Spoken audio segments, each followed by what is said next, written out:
അൻവറിന്റെ കൈവിട്ട കളിയോ എന്നാണ് ചോദ്യം. സുജയ, കൈവിട്ട കളിയിലേക്ക് അൻവറിനെ എത്തിച്ചത് വി ഡി സതീശനാണ്.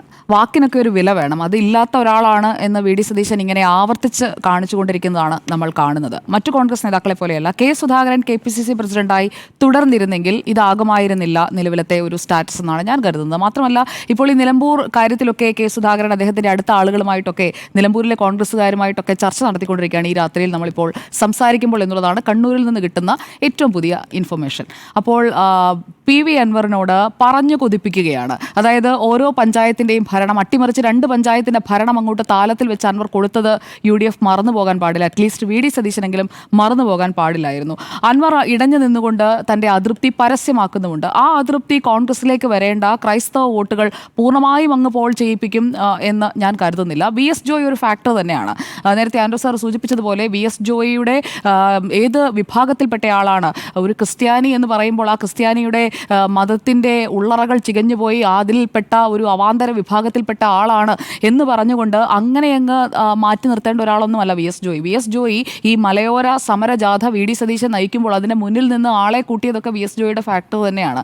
അത് അങ്ങനെ അങ്ങ് മറന്നു കളയാൻ കഴിയുന്ന ഒരു കാര്യമായി ഞാൻ കരുതുന്നുമില്ല. ഇവിടെ മലയോര മേഖലയോട് ഇടത് സർക്കാർ കാണിക്കുന്ന തിരിഞ്ഞു നോക്കാതെയുള്ള ഒരു സമീപനം അതാണല്ലോ ആ ജാഥയിലടക്കം പ്രമേയമാക്കിയത്. ആ ജാഥയിൽ ഒരിടത്ത് വെച്ച് PV അൻവറിനെ കൂടെ കൊണ്ടുവന്ന് ഇരുത്തിയിട്ടുണ്ടെങ്കിൽ UDF ഒരു കസേര ഇട്ട് കൊടുക്കുന്നത് കൊണ്ട് എന്താണ് VD സതീശനുള്ള ബുദ്ധിമുട്ടെന്ന് മനസ്സിലാകുന്നില്ല. അതോ ഇനി തീരുമാനമല്ല ഞാൻ എന്ന ഭാവങ്ങളെ എന്ന് അന്ന് K മുരളീധരൻ ഇട്ടതുപോലെയുള്ള ഒരു സമീപനമാണോ ഈ വിഷയത്തിലും എന്നതാണ് അറിയേണ്ടത്. ഇവിടെ VS ജോയിക്ക് ഗോഡ് ഫാദർ ഇല്ല എന്നാണ് അൻവർ പറഞ്ഞ ഒരു ശ്രദ്ധേയമായ സ്റ്റേറ്റ്മെന്റ്. ഉമ്മൻചാണ്ടി ഇല്ലാതെ പോയി. അത് പലർക്കും ഇട്ടുള്ള ഒരു കൊട്ട് തന്നെയാണ്. ഉമ്മൻചാണ്ടി ഉണ്ടായിരുന്നെങ്കിൽ ഇതായിരിക്കില്ല ഉമ്മൻചാണ്ടി എടുക്കുന്ന നിലപാട് എന്നത് കൃത്യമായി അൻവർ ഇന്ന് പറഞ്ഞു വെക്കുന്നുണ്ട്. അത് പലർക്കുമുള്ള ഒരു മറുപടിയായി തന്നെയാണ്.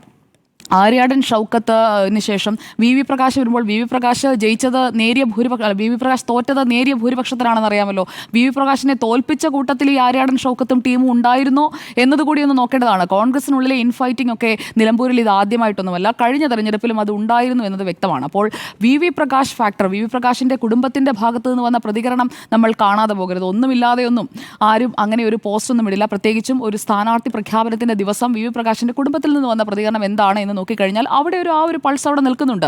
അത് അൻവറിന് കൃത്യമായി മനസ്സിലാക്കാനും സാധിക്കുന്നുണ്ട്. അപ്പോൾ അൻവറിനെ നേരത്തെയൊക്കെ അങ്ങ് വിശേഷിപ്പിച്ചുകൊണ്ടിരുന്നത് എങ്ങനെയാണ്? UDFിലുള്ള എല്ലാവരും കോൺഗ്രസ്സുകാരടക്കം വിളിച്ചുകൊണ്ടിരുന്നത് ഒറ്റയ്ക്ക് വഴിവെട്ടി വന്നവൻ അൻവർ, ഇതാ പിണറായി വിജയനെ, P ശശിയെ, MR അജിത് കുമാറിനെ എല്ലാവരെയും വെല്ലുവിളിച്ചുകൊണ്ട് അങ്ങനെ അങ്ങ് എതിർത്ത് വരികയാണ്. അപ്പോൾ അൻവറിനെ കൊണ്ട് ചെയ്യിക്കാനുള്ളതെല്ലാം ചെയ്യിപ്പിച്ച് അതിൻ്റെ ഗുണഫലം എടുക്കാവുന്നത്ര എടുക്കാനായിട്ട് പരമാവധി ശ്രമിച്ചതിന് ശേഷം ഇപ്പോൾ അൻവർ വേണ്ട, അൻവർ കറിവേപ്പിലയാണ് എന്ന ഒരു സമീപനത്തിലേക്ക് VD സതീശനും കൂട്ടരെത്തുകയാണെങ്കിൽ അത് ശരിയല്ല എന്നതാണ് എൻ്റെ അഭിപ്രായം. അതുകൊണ്ടാണ് അൻവറിന് ഇങ്ങനെ ഒരു കൈവിട്ട കളിയിലേക്ക്, അതായത് സ്ഥാനാർത്ഥിയാകാനൊന്നും അൻവർ ആഗ്രഹിച്ചിട്ടൊന്നുമില്ല. അൻവർ സ്ഥാനാർത്ഥിയായി മത്സരിക്കും അല്ലെങ്കിൽ സ്വതന്ത്രനായി വരും എന്നൊന്നും പൂർണ്ണമായും ഞാൻ കരുതുന്നുമില്ല. പക്ഷേ അൻവറിനെ അങ്ങനെ ഒരു സാഹചര്യത്തിലേക്ക് കൊണ്ടുചെന്നെത്തിച്ചതിൻ്റെ ഉത്തരവാദിത്തത്തിൽ നിന്ന് കോൺഗ്രസ് നേതാക്കൾക്ക്, പ്രത്യേകിച്ചും പ്രതിപക്ഷ നേതാവിന് ഉറപ്പ് കൊടുത്ത 2 പേരിൽ ഒരാൾ VD സതീശനാണ്. മറ്റൊരാൾ ഇപ്പോൾ KPCC അധ്യക്ഷനല്ല, K സുധാകരൻ. സണ്ണി ജോസഫ് MLAക്ക് ഇപ്പോഴത്തെ KPCC അധ്യക്ഷനും ഇക്കാര്യത്തിൽ ഒരു നിലപാട് പറയുകയൊക്കെ ചെയ്യാം. ഇപ്പോൾ അടൂർ പ്രകാശ് പറഞ്ഞത് അൻവറിൻ്റെ സഹായം വാങ്ങും, പക്ഷേ UDFിൻ്റെ ഭാഗമാക്കണോ എന്ന കാര്യം ചർച്ച ചെയ്ത് തീരുമാനിക്കും. ഇനി എന്ത് ചർച്ചയാണ് ചെയ്യാനായിട്ടുള്ളത്? അൻവറിനെ കൂടെ കൂട്ടണോ വേണ്ടയോ എന്നുള്ളത് സംസ്ഥാനത്ത് തീരുമാനിക്കാമെന്ന് ഹൈക്കമാൻഡ് പറഞ്ഞതാണല്ലോ. കഴിഞ്ഞ ദിവസവും ഞാൻ അതുകൊണ്ടാണ് പറഞ്ഞത് ഈ തെരഞ്ഞെടുപ്പ് അൻവറിന് വളരെ പ്രധാനപ്പെട്ടതാണ്. ഈ കണ്ടീഷൻ സപ്ലൈ എന്ന് പറഞ്ഞുകൊണ്ട് അൻവറിനെ അങ്ങ് പറഞ്ഞു പറ്റുകയാണ്. കൂടെയുണ്ടെന്ന് പറയുകയും ചെയ്യും, കൂടെ കൂട്ടത്തുമില്ല. അതാണ് VD സതീശൻ ചെയ്തുകൊണ്ടിരിക്കുന്നത്.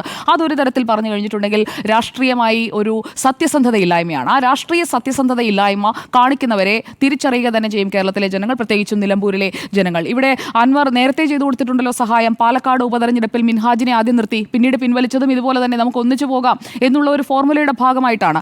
അതിനുശേഷം പിന്നീട് 2 പഞ്ചായത്തുകളുടെ ഭരണം UDFിലേക്ക് വന്നത് എങ്ങനെയാണ്? അൻവറിൻ്റെ തൃണമൂലം കൂടി സഹായിച്ചതുകൊണ്ടാണ്. അതൊക്കെ ഒരിക്കലും മറന്നു പോകാൻ പാടുള്ള കാര്യമല്ല. എന്തായാലും അൻവറിനോട് ഇടതുപക്ഷം അല്ലെങ്കിൽ ഇടതുപക്ഷ അണികളൊക്കെ പൂർണ്ണമായും ഇടഞ്ഞു നിൽക്കുകയാണ്. അങ്ങനെ ഇടഞ്ഞതിൻ്റെ ഗുണഫലം കിട്ടാൻ പോകുന്ന UDFിനാണ്. അപ്പോൾ അൻവറിനെ മാന്യമായി അക്കോമഡേറ്റ് ചെയ്യാമായിരുന്നു. അൻവറിനെ അക്കോമഡേറ്റ് ചെയ്യുന്നതിന് എന്താണ് ബുദ്ധിമുട്ട്? DMK കഴിഞ്ഞു, അത് കഴിഞ്ഞ് തൃണമൂൽ കോൺഗ്രസ് ആയിട്ട് വരുന്നു. അപ്പോൾ തൃണമൂൽ കോൺഗ്രസുമായി ദേശീയ തലത്തിലുള്ള നിലപാടാണ് പ്രശ്നമെങ്കിൽ ആദ്യമേ അത് തുറന്നു പറയാമല്ലോ. അതൊന്നും തുറന്നു പറയുന്നില്ല. ദേശീയ തലത്തിൽ മമതാ ബാനർജിയോടുള്ള അതേ വിയോജിപ്പ് ഞങ്ങൾക്ക് ഇവിടെയുമുണ്ട് എന്ന് മാന്യമായി തുറന്നു പറയാമല്ലോ. അതൊന്നും പറയാതെ ഈ കുട്ടികളെയൊക്കെ കൊതിപ്പിക്കുന്നത് പോലെ അൻവറിനെ ഇപ്പോൾ എടുക്കും എന്ന് പറഞ്ഞിട്ട് അവസാനം തെരഞ്ഞെടുപ്പ് പ്രഖ്യാപിക്കുമെന്ന് ഒരുപക്ഷെ കരുതിയിട്ടുണ്ടാവില്ല. തെരഞ്ഞെടുപ്പ് പ്രഖ്യാപിച്ചപ്പോഴേക്കും VD സതീശന്റെ കാറ്റുപോയി. അതാണ് സംഭവിച്ചത്. ഇനിയിപ്പോൾ പ്രഖ്യാപിക്കാനും വയ്യ, പ്രഖ്യാപിക്കാതിരിക്കാനും വയ്യ, എങ്ങനെയെങ്കിലും തൊട്ട് തലോടി കൊണ്ടുപോകാനായി ലീഗിനെ ഏൽപ്പിച്ചിരിക്കുകയാണെന്ന് വേണം മനസ്സിലാക്കാൻ. PV അൻവർ ഇക്കാര്യത്തിൽ എന്താണ് ചെയ്യേണ്ടത്? ഇതല്ലാതെ അൻവർ എങ്ങനെയാണ് പ്രതികരിക്കുന്നത്? പ്രതികരിക്കേണ്ടത്? അൻവർ വളരെ ഹാർഷായിട്ട് സംസാരിക്കുന്നു എന്നൊക്കെ പറയുമ്പോൾ അൻവർ ഇങ്ങനെയല്ലാതെ എങ്ങനെയാണ് പ്രതികരിക്കേണ്ടത്? പിണറായി വിജയനെതിരെ പറഞ്ഞപ്പോഴൊന്നും അൻവറിന്റെ ഭാഷയ്ക്ക് ഒരു കുഴപ്പവും ഉണ്ടായിരുന്നില്ലല്ലോ. പിണറായി വിജയനെയും പി ശശിയെയും MR അജിത് കുമാറിനെയും ഒക്കെ അൻവർ എന്തും പറഞ്ഞോട്ടെ, അതൊന്നും ഒരു പ്രശ്നമേ അല്ല. പക്ഷേ സ്ഥാനാർത്ഥി കൊള്ളില്ല. ആര്യാടൻ ഷൗക്കത്ത് കൊള്ളാമായിരുന്നെങ്കിൽ, ആര്യാടൻ മുഹമ്മദിന് അത്രയും മിടുക്കനായിരുന്നെങ്കിൽ 2016 ജയിച്ചേനേമല്ലോ, അല്ലെങ്കിൽ 2021 വീണ്ടും സീറ്റ് പാർട്ടി കൊടുത്തേനേമല്ലോ. അത് കൊടുത്തില്ലല്ലോ. 2021 VV പ്രകാശിനെയല്ലേ നിർത്തിയത്? ഇത്ര മിടുക്കനാണെങ്കിൽ 2021 നിർത്തി ജയിപ്പിക്കാമായിരുന്നല്ലോ. ലീഗിനൊന്നും ഒരു എതിർപ്പുമില്ല. അവിടെയുള്ള എല്ലാവരും യാഥാസ്ഥികരും എല്ലാവരും പാരമ്പര്യവാദികളെല്ലാം ഒന്നിച്ച് ആര്യാടൻ ഷൗക്കത്തിനൊപ്പമുണ്ടെന്നുണ്ടെങ്കിൽ ജയിപ്പിക്കാമായിരുന്നല്ലോ കഴിഞ്ഞ 2 തെരഞ്ഞെടുപ്പിലും. അപ്പോഴൊന്നും എന്തുകൊണ്ട് ശ്രമിച്ചില്ല? VV പ്രകാശ് ജയിച്ചേനെ. VV പ്രകാശ് നല്ല കാൻഡിഡേറ്റ് ആയിരുന്നു.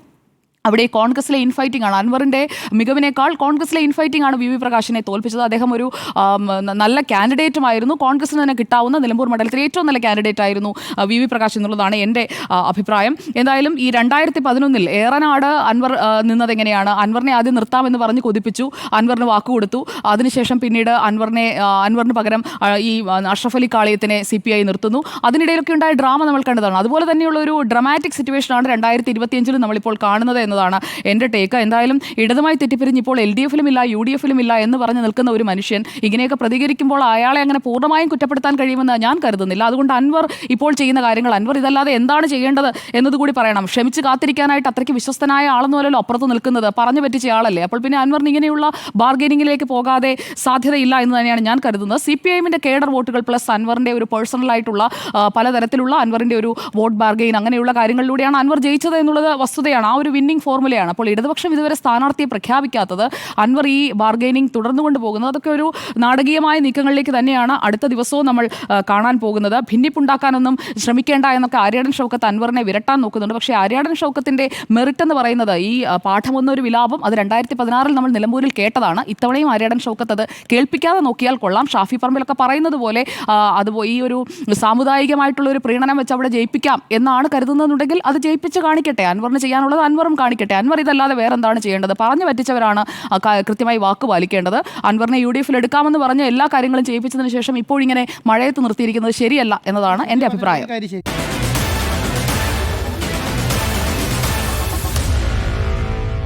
Meet the editors.